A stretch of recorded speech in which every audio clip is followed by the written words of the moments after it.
I'll never forget this story. My first day here, there was a gentleman that came to drop the car downstairs, and the words that came out of his mouth were, "I've been in this area for 24 years. I've seen a lot of people come and go. Nobody has been able to make it." And I say, "Well, you don't know me." It really just must be like a Zlatkos thing. It's just in the family. We love to work a lot. Some leaders will say, do as I say, not as I do. Charlie says, I'm going to do it and say it. I think that's what drives us, and I do it the way I do it for him. I really just believed in myself. I'm like, there's nothing in a shop I can do, nothing.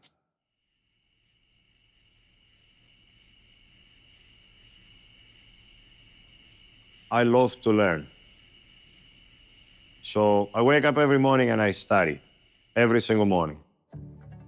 I have to think what time I have to be at work, and then I start going backwards.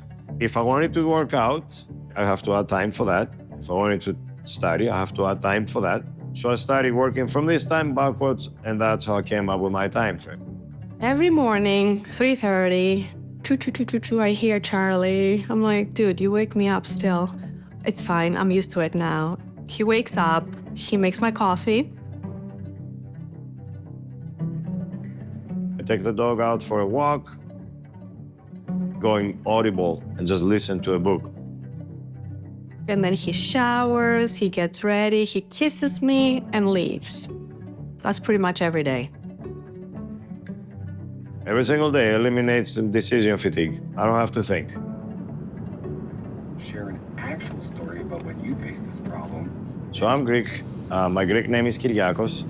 So when I was in Greece, my father, probably since about 5 years old, I've been working with him on weekends just to keep me off the streets, and that kind of taught me work ethic. Then as I got a little bit older, I got into motorcycles, and then that's kind of how we end up in the car world, because my father kind of pulled me away from the motorcycle world because I was riding very aggressively. I go home one day and my parents are like, "Oh, moving to United States." I'm like, "What?" I think if it happened earlier, it wouldn't be as difficult, but obviously at that age, it's a little hard to move. Right over here is Main Street Mobile. That was my first job in United States. I think it was a Thursday. We landed in Boston. I've been in Boston ever since. Then on Friday, my uncle took me around to some people owned by Greeks, obviously, because I don't speak the language. So that was on a Friday. Monday was my first day at work.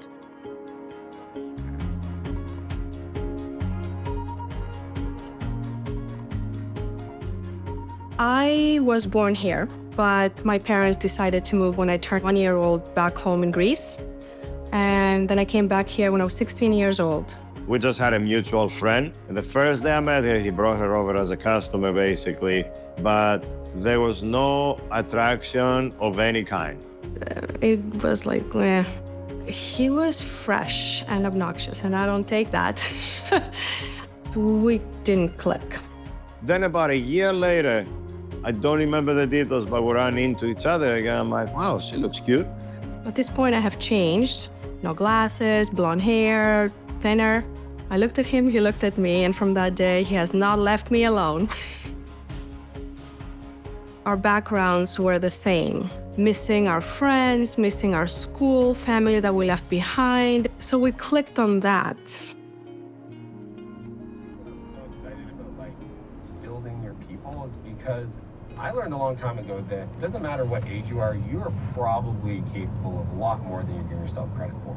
I remember reading Henry Ford's autobiography. My first boss introduced me to somebody else, had a gas station in Jamaica Plain, but the place was closed, so he needed somebody to start operating it. I ended up being the only guy for 10.5 years. I worked there by myself, being the service advisor, the technician, the parts runner, you name it, all of it. Obviously, it sounds very difficult, and it is very difficult, but it gives you such experience because there's nothing in a shop I can do, nothing. I remember endless nights that he would come home at 11, working from 5 in the morning, 6, 7 days a week. He would come home late, sit down, and next thing you know, he's asleep on the couch. There are times that I would find him on the floor. Completely wiped out, used all my energy, my everything. And those moments I can't forget. It wasn't even his own business, and he gave his life. His work ethic is, I've never seen it on anybody. Nobody in this world. What effect did this have on your wife? I think she admires me. I'm in my early to mid 30s. I saw some other people in the business doing better than me per se, financially or lifestyle-wise, that they weren't even close to being as good as I was. My mother, she kept pushing him, do your own business. Go get it, it's small. You can do something. This one way right now, you're in Watertown. We're trying to push him, get your own place, get your own place. Don't settle working for somebody else. We know what you're capable of. So I told him, by the time my daughter is born, I'm gonna quit and I'm gonna start my own business. I was delivering our daughter in the hospital, and that's the day he comes, he goes, guess what? I'm like, what? I quit my job. I'm like, what? It was June of 2010. My whole dream was to have 2 employees. And that was to have somebody in the front office to write up service and to have another technician in the shop with me. I wrote a check to myself for $1 million. This is a check, that $1 million check.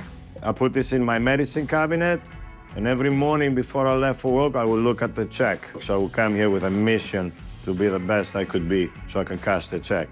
This was my first marketing piece for this business, and I was so scared to do it. I knew no one. I'm giving these flyers trying to drum up some business. My first year in business, I didn't make any money, barely got by. I used to not have enough money to put gas in my car to go from the shop home. And what I would do, I would sell the customers an extra test drive. Basically, I was using their car for gas because I didn't have money to put gas in my car. What did your wife say when you told her that? So she said, why you didn't tell me? And I said, what kind of man is able to say that to his wife? Like, I just couldn't do it. Sorry.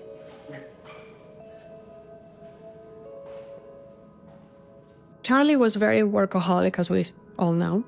So he wouldn't even take vacations. 20 years we did not go back home. Every summer, all my friends will go back to Greece, and I will be home crying why I'm not there, why we're not there. There's times when you run a business, you have to make payroll, but you don't pay yourself. What were some of your earliest memories of the shop? Coming into the shop, helping to clean, sweep the floor. If you go on the Google reviews, you can see me painting the walls and stuff like that, cleaning. It was very small and minimum parking, only 5-car parking. Start making a little money, meaning I survived. I came from a different world. The way they ran the business, there was no advertising, there was no systems in place, all kind of wing it. In which you give an outcome, offer a metric to measure progress, then coach to success. I love to learn. So I wake up every morning and I study, every single morning. So question it, why is it like this? Why does this happen? Why do I have to do that? Are you willing to learn to run it this way, or you want to do it the way you've always done it?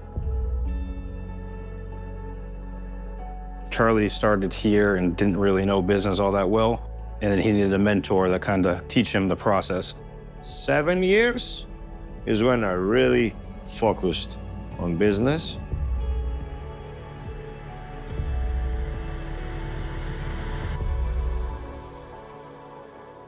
So when I met Oda, he started teaching me systems and processes. When he says the customer pays for everything, I say, explain what you mean. Says, who paid for your gas to get? That's the customer. Who's gonna pay for the milk you're gonna stop at the supermarket and buy for your kids? That is the customer. Basically, if the customer is willing to pay for everything, what are you willing to do for the customer? And the minute you realize that, you start thinking different. You can make anything happen in a heartbeat. The day I stopped challenging it and I said, I'm just gonna do it, that is a life-changing moment. .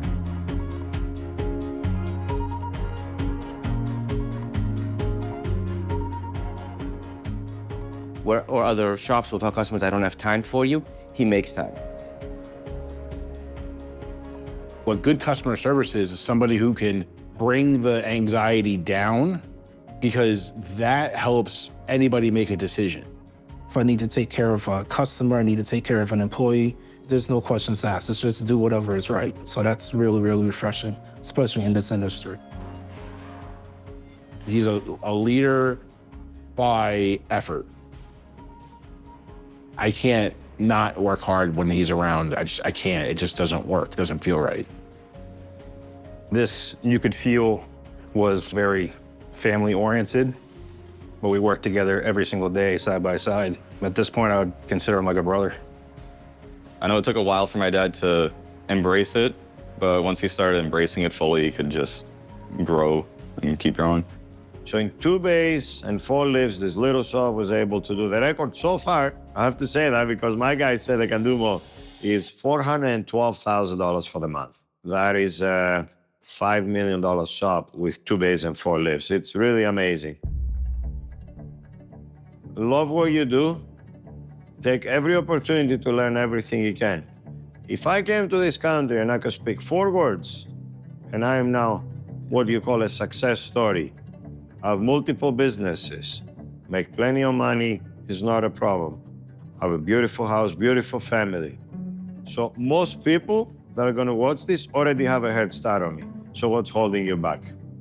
He loves what he does with passion, and passion brings you to success. He doesn't work for money. He works for passion, love, success, his customers, his family. That's important.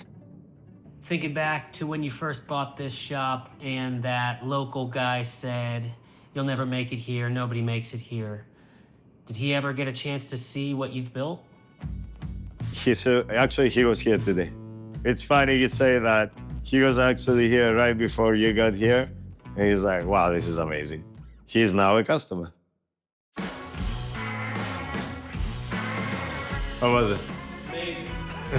Pump me up. I'm gonna wake up tomorrow at 3:30.